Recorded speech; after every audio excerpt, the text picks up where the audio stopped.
everybody see that? Perfect. Well, thank you all for joining me today. And yeah, so let's get started. I'm going to change tack a little bit. So rather than talking about the Middle East necessarily, I'm going to talk about Kenya today. That's the focus of my research. And to get started, I just want to situate you all and this presentation within that wider research, right? So my current book project offers a social and environmental history of water in 20th century Kenya. And I specifically focus on two river basins in hot, arid northeastern Kenya here. So you have the Uaso Nero in kind of northeastern, and then the Tana River in eastern province as well. And these are two of the longest rivers in the country. They are two of the largest river basins as well. But the long-standing kind of vitality of these areas has really been undermined as a legacy of colonialism, undermined by British rule, especially after the 1920s. And Kenyan communities' dispossession from these resources has not only undermined the bases of community life, but also really generated long-standing resource inequities and conflicts that are being exacerbated by regional climate change today. And those topics bring me to the major contentions of this talk today, which is centered on the Tana River in eastern Kenya. These are three interrelated arguments, I think, the first of which is that both my research and this talk demonstrate that indigenous communities in these arid and semi-arid areas have really withstood environmental variability, specifically water gluts or water shortages, for generations, right? This is something that's been happening cyclically for centuries. And that their ways of dealing with such variations offer insights into adapting to coming local and regional resource conflicts. Second, I argue that these forms of cooperation and adaptation have actually been undermined and frequently erased by colonial capitalism specifically and its successors under a process of what I call a development. And I'll get towards that in a second. Finally, I also want to briefly show that these erasures under the influence of colonial finance altered the Tana rivers and its communities' engagement with the Indian Ocean world more generally, right? As vibrant pre-colonial trade routes were co-opted and replaced by a British regime that sought to turn the basin into first a complement to, and then a replacement for South Asian irrigated cash crop production in the British Empire.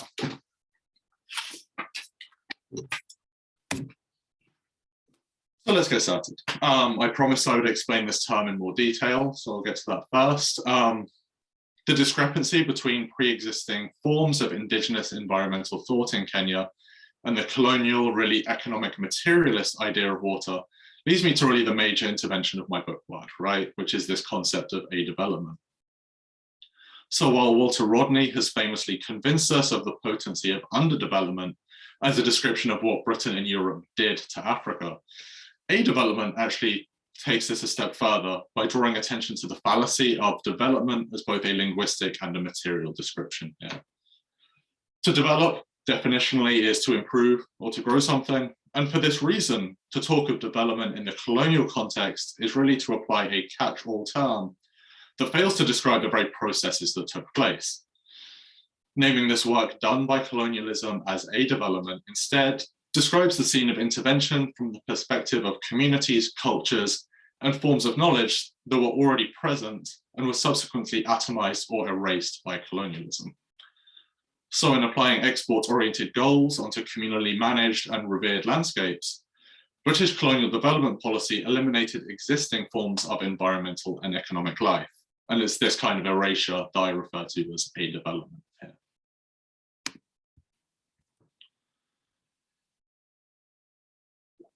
And to demonstrate that, I want to start here, actually, on the banks of the Tana River in eastern Kenya, and in a village close to the town of Hola, which is, if you can see my mouse, just around here. It was here in Hola in 1959 that a villager by the name of Benjamin Zachariah complained to the colonial state that his riverside banana trees had been destroyed by excavation work during the construction of the Tana River irrigation scheme. I'll situate that scheme within the wider history of the region shortly, but for now it bears noting that Zachariah's trees really represented part of a much wider framework of riverine production that saw different crops spread across his plot, where variable rainfall and flooding levels necessitated such contingent production that really placed bananas as an essential fallback crop, right? Like production is unreliable, it's inconsistent, and trees like this really provided like a lifeblood for the community in the event that rains or floods failed, right? But Zachariah's life along the river clashed, however, with this onset of colonial capitalism along the Tana River. By virtue of its geography, the lands of the middle and lower Tana traditionally flooded twice a year following rains around Mount Kenya to the west. And this provided the local Pocomo ethnic group, of which Zachariah was a member, with really ideal growing conditions for flood recession agriculture, with those floods bringing fertile sediments downstream. And it's precisely this fertility that represents one of the primary attractions of the river for irrigated plantations brought by the colonial state and its successors, where waters would be raised and pumped from the river onto plots that could be used to produce anything from cotton to rice, maize, sugarcane, export-oriented crops, essentially. As a result of this, the Tana, the longest river in Kenya, has long been seen as a possible economic driver of the nation, today hosting 7 hydroelectric dams, as well as dozens of medium and large-scale cash crop and biofuel projects, funded at first by colonial development financing, and today by international partners such as the Food and Agriculture Organization, the World Bank, and the Arab Development Bank.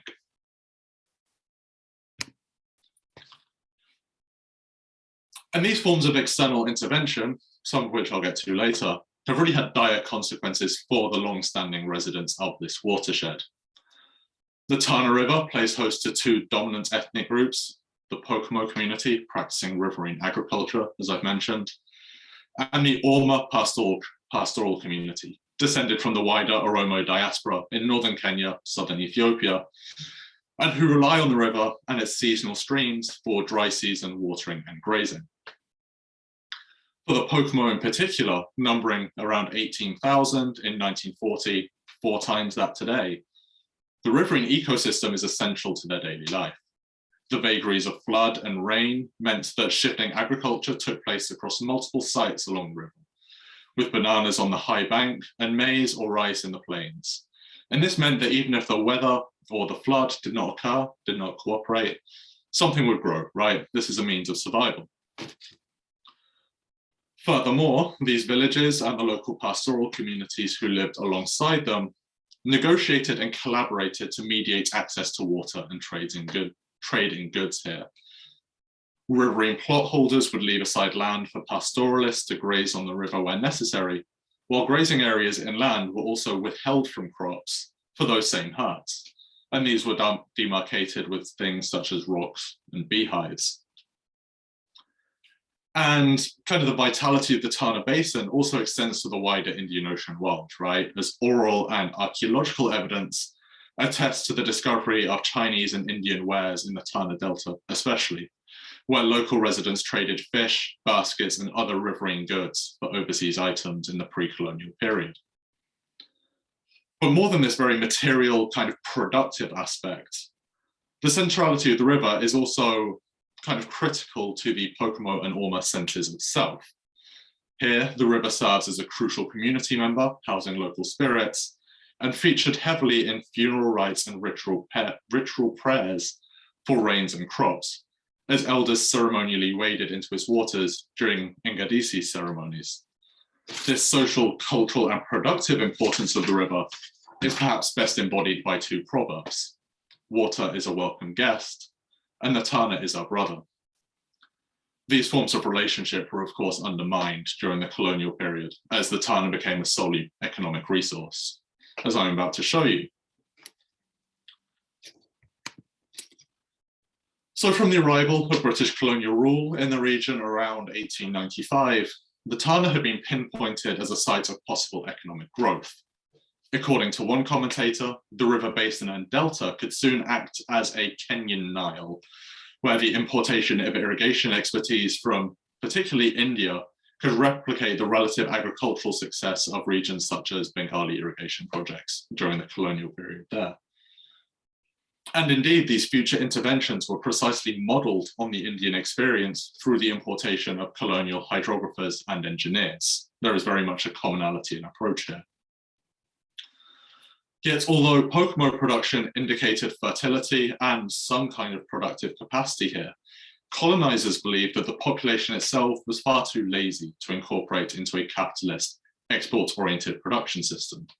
This largely derives from the fact that communities realize that everything is contingent in this landscape, right? So you plant what you can, you do what you can, and you get what you get out of it. Whereas this doesn't really align with capitalist kind of mass production goals.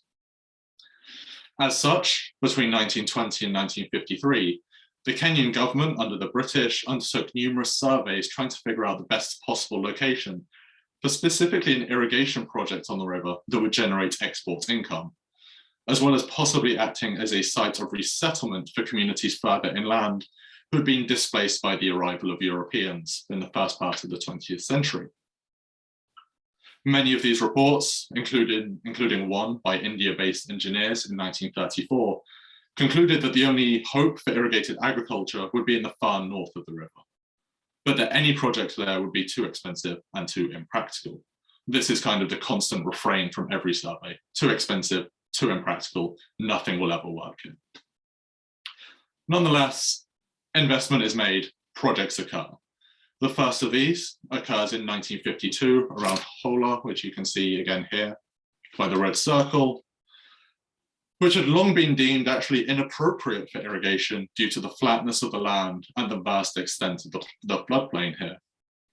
Nonetheless, financing was secured, engineers arrived, a project was implemented. And it was here that a short-lived and ultimately unsuccessful rice irrigation project tried to take advantage of political instability in South and Southeast Asia to make quick profits, right? Seeing a niche in the global rice market, trying to expand into that. This doesn't work. Unsurprisingly, the river fails to cooperate, it floods badly, engineers have no idea what they're doing in this landscape. This is a classic colonial story, right? And ultimately, 1956, floods destroy the barrages and canals long before any rice is actually sown. So this sinks tens of thousands of pounds into a project that never actually produces anything, right? It just destroys farmers' lands. But that isn't the end of the story for Hola, or this particular region of the river, as another project soon followed with much greater lasting consequences in 1954. At this point, the outbreak of a massive insurrection further inland, known as the Mau Mau Emergency, which may be familiar to some of you, this led to the imposition of a draconian police state in Kenya that saw the mass arrest and detention of tens of thousands of Kenyans deemed a risk to national security. The problem with this is that once you arrest tens of thousands of people with very little reason to do so, and with very little planning, you need to find somewhere to put all of these people that you've illegally detained. And this is where the Tana River comes in.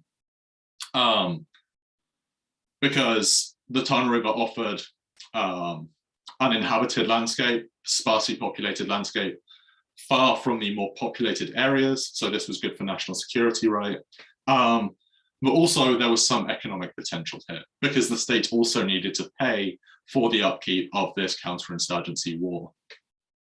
So this is really killing two birds with one stone in implementing an irrigation project there.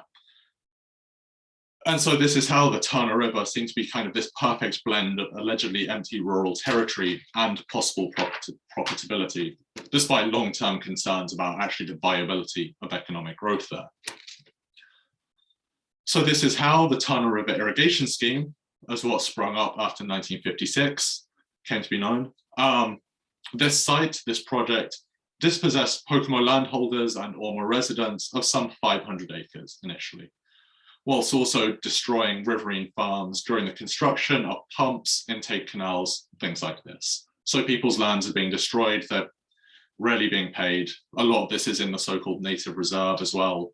So this is eating into community land, right? So this is the land used by Zachariah and his community, for instance. And so the scheme then contributed to the dispossession and decimation of Pocomo production, All the while, hundreds of thousands of pounds were instead redirected to unprofitable irrigated production about 2 miles inland, right?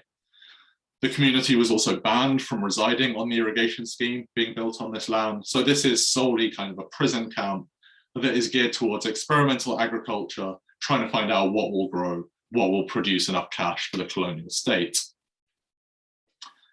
And so the scheme used prisoners and their families to produce things like different maize varieties, cotton, green gram, things like this, other goods that are solely geared to the global market, whilst local communities are unable to subsist on that same land.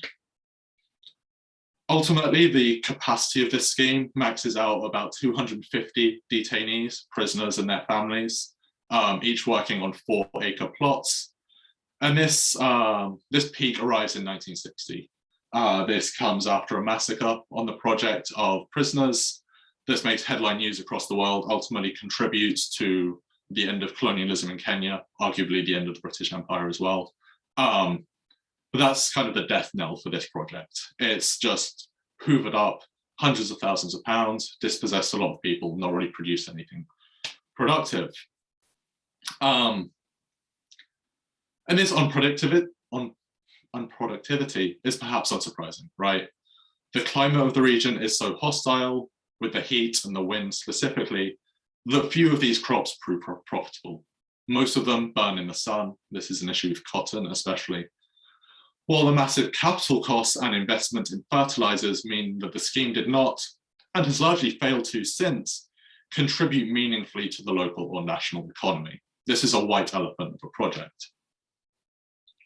Even after 1960, when Pocomo residents were finally allowed to work and take up tenancies on the project, the economic priorities of the national and global economy retain primacy over those local riverine villages, right? So this is still geared towards cash crop production for the global market rather than producing for people locally.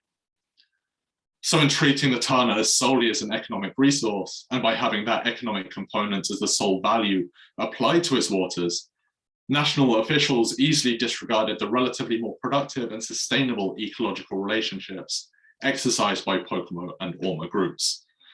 These people weren't profitable, and so revolutionary ecological undertakings were legitimized instead to undermine these eco relationships, right? Money, capital, profit wins out above everything else.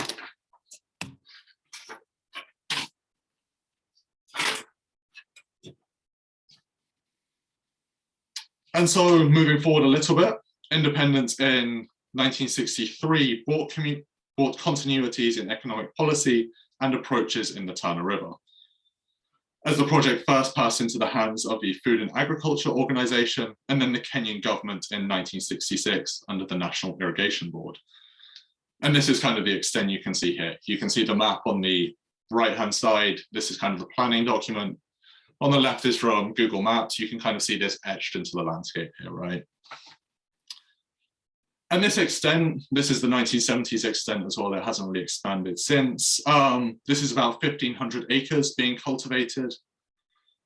And the Tana irrigation scheme remains solely committed to cotton production rather than food. Residents of the project have to use their earnings to buy food from local residents. And, sorry, where was I?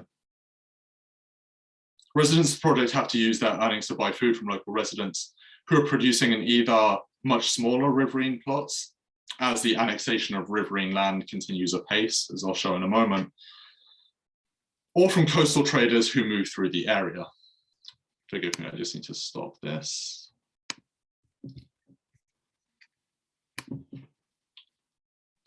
Bear with me a second.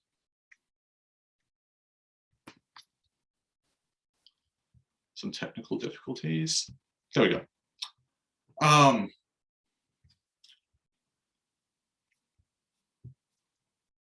we go. And so kind of this is the conclusion of a dependent economic relationship with the coast, the influx of coastal traders, right? That arose substantially after 1920. Actually, this is a relatively new phenomenon. With most produce coming in from the coast, local residents relying upon cash purchases to do so, lack of jobs, leading to poverty and famine here.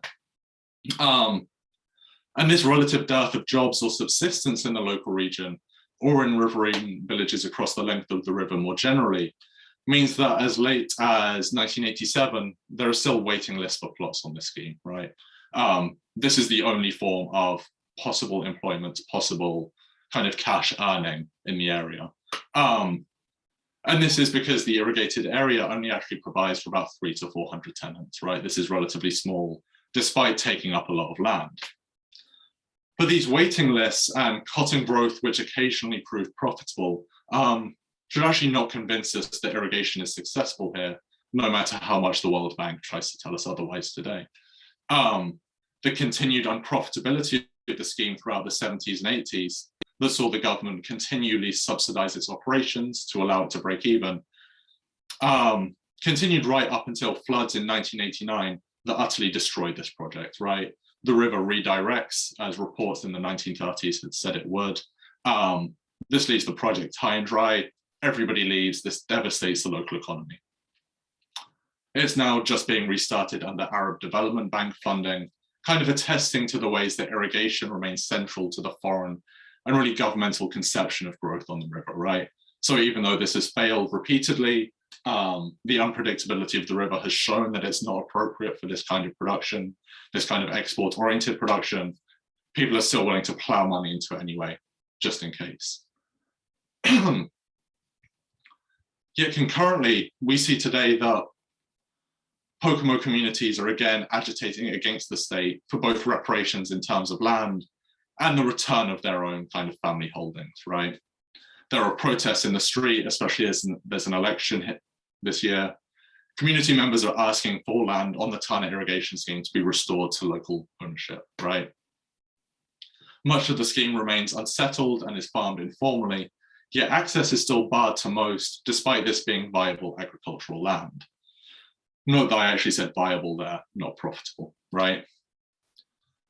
Simultaneously, across the length of the river, violent clashes have been occurring sporadically over the past 10 to 20 years between Pocomo cultivators and Orma pastoralists, most notably in 2012. As various ranches and irrigation schemes have been constructed up and down the Tana River, and as lands are annexed for this purpose by private owners, usually overseas owners, access to riverine land has become hotly contested, leading to conflicts stoked by politicians.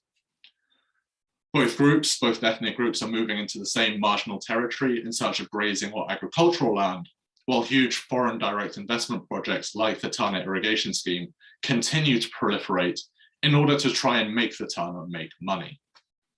Upstream, successive damming projects have reduced the rate and level of water flow and the passage of those very sediments that characterize the fertility and nature of the river under Pocomo ownership. Through this prism, development in the Tana region has only dislocated and damaged, exacerbating the impact of newer climate changes that continue apace. And I think more than anything, and outside of this largely archival analysis, right, this case really leads us to imagine what areas like the Tana River would look like, what life would look like there if their resources hadn't been deemed economic profit-making entities. If these same hundreds of thousands of dollars, of pounds that have been kind of invested in the area in pumped agriculture over the last 60 years, what could that money have done for local communities if handed over to them so they could produce more themselves? If this was the case, then access and production may almost certainly sustain people in ways that are impossible under current neoliberal logics of extraction, right? And so to conclude, under this process of aid development in Kenya, previous environmental relationships employed by indigenous communities that once mitigated cyclical shortages and enabled sustainable production through shared or complementary relationships, these are lost or erased under the sediments of colonial capitalism. Even on a more fundamental level, pre-colonial production on the river enabled communities to simply grow a bunch of different stuff in different places, meaning that famine is pretty rare in villages, even when, as today, the river or rains fail. That's not to say that forms of conflict didn't occur between different groups, they certainly did. But the sharing of resources and the tangible respect for the river as a part of the community rather than economic resource nonetheless sustained until certainly the arrival of the Tana irrigation scheme in 1954, which brought a single-minded economic priority to the river that had no need for local communities nor environmental philosophies, revolutionizing the region as a whole and all of those living in its orbit. In naming these plantations and irrigation projects as forms of a development then, I think we can escape the positivist notion of development and attest to the paths not taken and the forms of indigenous ecology that have been atomized by states' obsessions with cash crops and the export economy. Doing so, I think, undermines capitalism's kind of dispossessive calculus in the region and should be explored more fully to allow local communities to really regain control of their land and water on a more democratic intercommunal basis. Thank you.